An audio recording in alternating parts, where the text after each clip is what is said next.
বোর্ডটা, ওই বোর্ডে যদি আমার পুরাটা নাম লিখি তাহলে অনেকটা বড় হয়ে যায়, এজন্য দেখি ফিজ দিয়ে।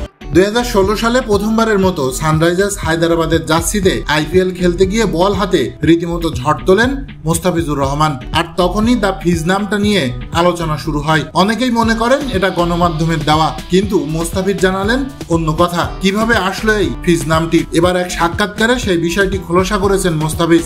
বিসিবির ভেরিফাইড ফেসবুক থেকে প্রকাশিত একটি ভিডিওতে কিভাবে ফিজ উপাধি পেলেন সেই বিষয়ে জানান মোস্তাফিজ। যদি আমার পুরাটা নাম লিখি তাহলে অনেকটা বড় হয়ে যায়, এজন্য দেখি ফিজ দিয়ে। প্রথম দিন আমি বুঝি না যে এটা কে, পরে বলছে এটা তুমি। তারপরে থেকে তারপরে আমি আইপিএলে খেলতে গেছিলাম 16-এ, ওখানেও যে ফিজটা পপুলার হয়েছে, তারপরে থেকে চলতে আছে।